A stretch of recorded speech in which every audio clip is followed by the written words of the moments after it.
principalmente a sociedade de um modo geral. Porque a evolução do convívio social levou a organização das cidades, Thaís, né? A organização coletiva das cidades a, obviamente, avançar nas leis para que elas mediassem, né, a relação entre os povos, entre a humanidade de um modo geral. E o que está acontecendo no momento é que, de alguma forma, as pessoas estão buscando fazer justiça com as próprias mãos. E aí, resultado, você tem um crime e, de repente, quando isso ocorre, você tem o cidadão se tornando criminoso.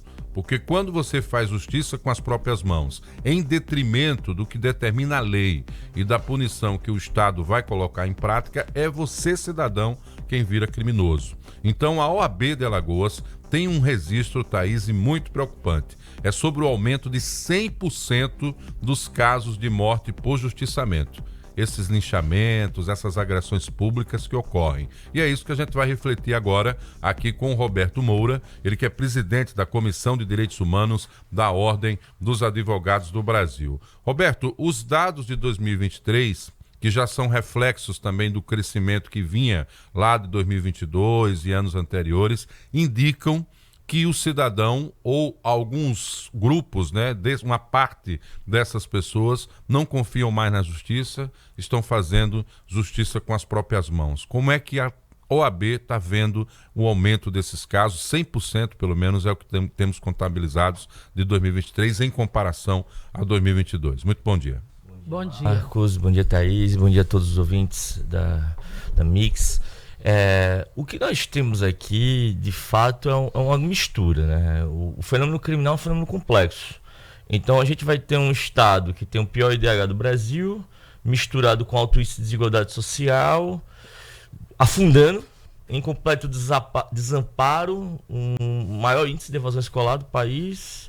Você vai ter péssimos índices de qualidade de emprego. Juntando-se a isso, você não vai ter um investimento forte na polícia civil, na investigação policial, ou seja, crimes como homicídio, latrocínio, crime de colarinho branco. Você não tem uma alta taxa de elucidação.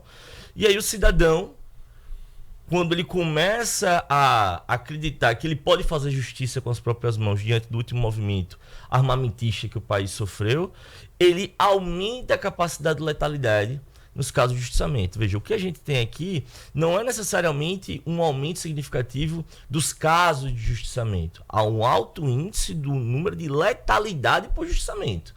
Então, na nossa leitura, a mistura desses fenômenos é o que imbui esse aumento, né, de 100% da taxa de letalidade. Então, estamos diante de um fenômeno complexo, isso exige soluções complexas. Então, o justiçamento já vinha ocorrendo, independente de ter agora que a gente ficou mais grave, que aumentaram as mortes. Mas essa decisão de bater no criminoso já vinha acontecendo. Sim, sem dúvidas. A gente já tinha uma alta taxa, né, de justiçamento.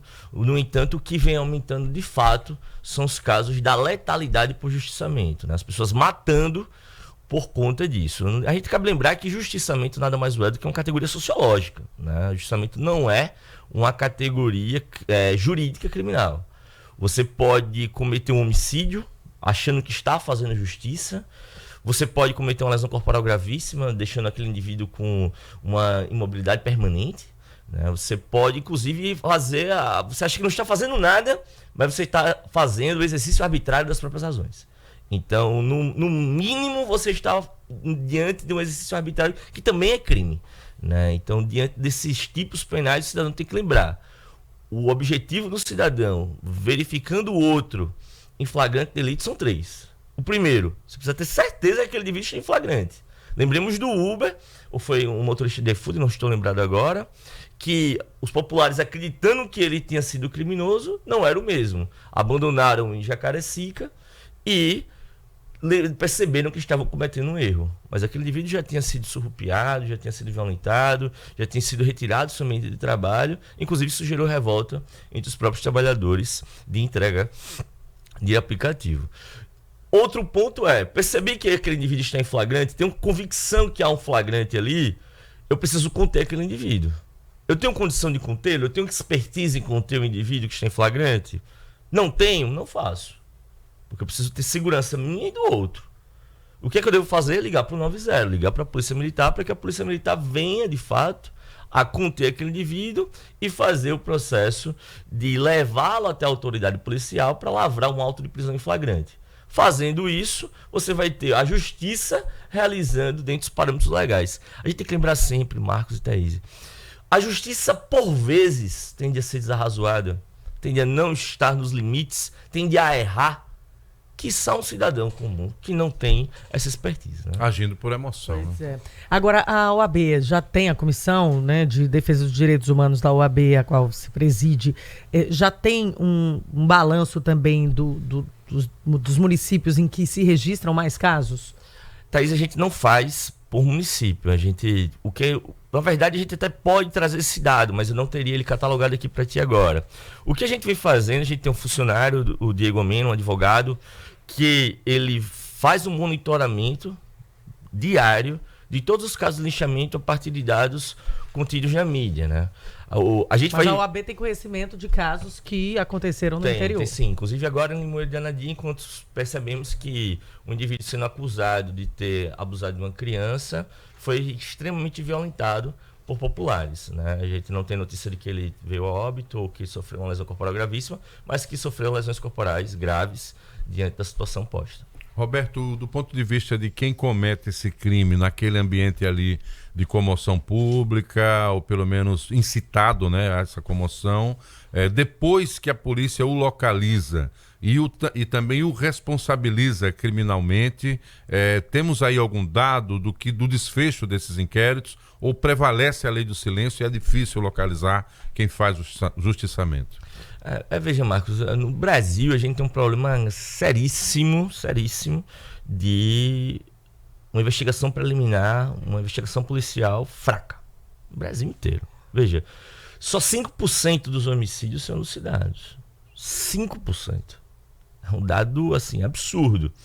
Então, o que dirá o homicídio advindo de um lixamento, que é um crime multitudinário, né, que é provocado por multidão? Mais de uma pessoa envolvida, né? Exatamente. Então, isso demandaria que a gente tivesse uma polícia civil fortíssima. E nós não temos. Eu sei de todo o esforço que o delegado Geral Xavier vem fazendo, que a Secretaria de Segurança Pública vem fazendo.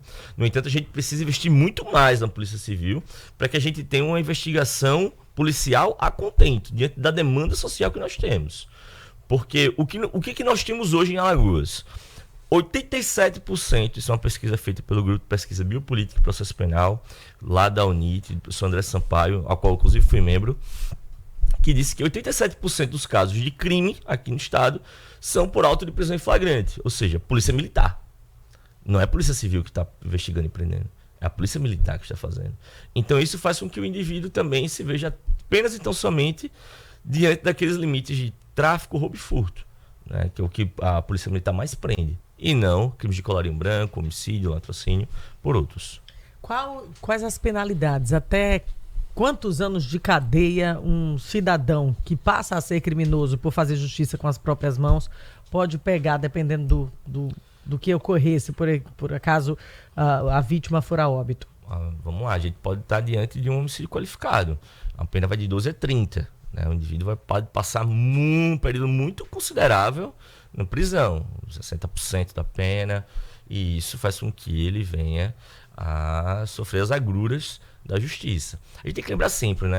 A civilização, o Estado Democrático de Direito, a República, ela comporta poderes. Esses poderes eles precisam ser respeitados, porque senão a gente deixa de viver em civilização e passa a viver em barbárie, que é isso que a gente vive no nosso estado. É o maior temor, né? Naturalmente é o que vem ocorrendo de um modo geral. Você tem notado a mudança do governo federal em relação a esse tema, já que de alguma forma na sua fala inicial você fez menção aí ao aumento da cultura armamentista, né? Que foi muito divulgada até alguns anos, mas com a mudança aí do horizonte e perspectivas do governo federal, você vê alguma mudança no comportamento em relação a essa questão? De maneira muito tímida, Marcos. Eu acredito veementemente que é uma política pública de desarmamento, mas o que nós estamos diante é de um espírito.